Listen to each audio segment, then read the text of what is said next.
Welcome to the ACT Basics Prep course. This is the reading section. This section will be done in two parts. Part 1 is called Eliminating Answer Choices. This section of the course discusses how to eliminate wrong answer choices in order to have a higher chance of answering the question correctly. The reading section of the ACT consists of 4 passages, and they're always in this order: prose, social science, humanities, and natural science. Once you familiarize yourself with the ACT, you'll discover which passages are easiest for you.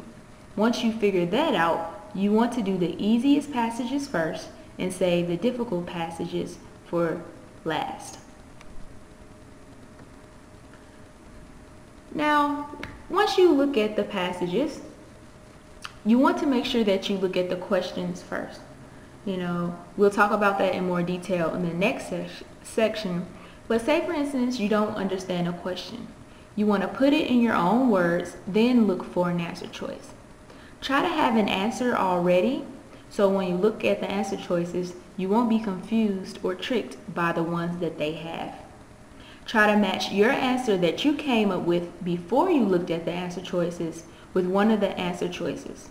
And if you don't know, don't waste any time. Go ahead and guess. Remember, use a letter of the day.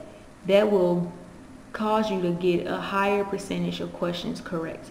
And keep going. You're not penalized for guessing, so make sure you answer every question.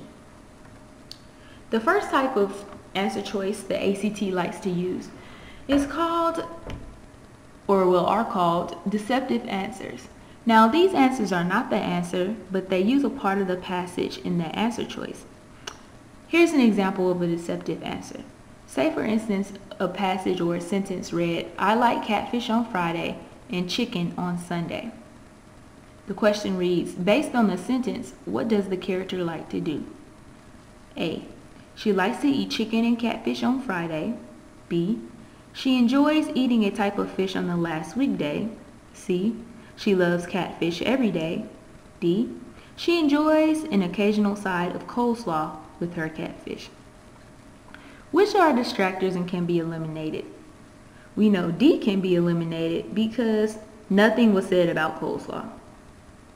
A says she likes to eat chicken and catfish on Friday. We see chicken and catfish in the passage or the sentence from a fake passage, but they're not in the right order. We can eliminate C because while catfish is in the sentence, it doesn't say that she loves catfish every day. So the correct answer will be B. If you see a deceptive answer, make sure you mark that answer out. It's not the right answer. The next type of answer choice the ACT likes to use is called a switch. Now, these are changes in wording in the answer choices, or a flip in the meaning of the sentence, or a shortcut to the answer. Here's an example of a switch. In statement 1, it says, Professor Thorne generally explains a technological discovery first in terms of its history and then in terms of the science upon which it was founded. If we look at statement 2, it says, Professor Thorne generally explains a technological discovery first, in terms of the science on which it was founded and then in terms of its history. How is this switched? If you look at statement 1, it says first in terms of its history and then in terms of the science. If you look at statement 2, it says first in terms of the science and then in terms of its history. History and science were switched. If you see anything like that was switched in an answer choice, make sure you eliminate it. The third type of answer choice that ACT writers like to use in order to trick you is called an extreme answer. If you see these words in an answer choice, eliminate that answer choice.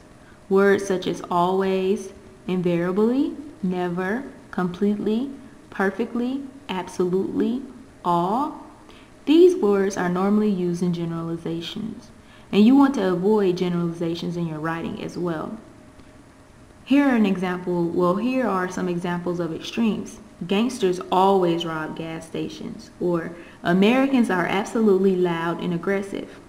The word always and absolutely will cause you to eliminate those answer choices because they are extreme.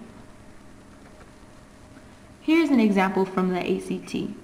According to information presented in the third paragraph, an individual organism will not survive to reproductive age unless A. all of its compensatory mechanisms are in ideal balance, B. it has adequate homeostatic and feedback responses, C. it is capable of complete adaptation to every form of stress, D. other individuals of the same species fail to reproduce. Which answer choices can you eliminate? If you look at answer choice A, it says all. And if you look at answer choice C, it says every.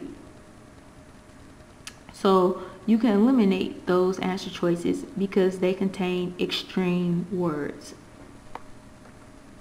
The last type of distractor that the ACT writers like to use is called a cupcake answer. Now, cupcake answers, they sound good, but they don't have anything to do with the passage. Sometimes they're right answers, but not often. Here are examples of cupcake answers.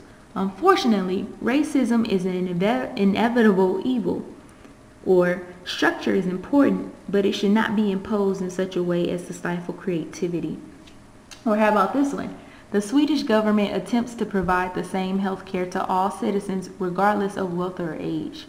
They sound good, but oftentimes they have nothing to do with the passage, so you can eliminate these answer choices. If you spot one of these, make sure you eliminate them. This concludes part 1 of the reading section. Stay tuned for part 2.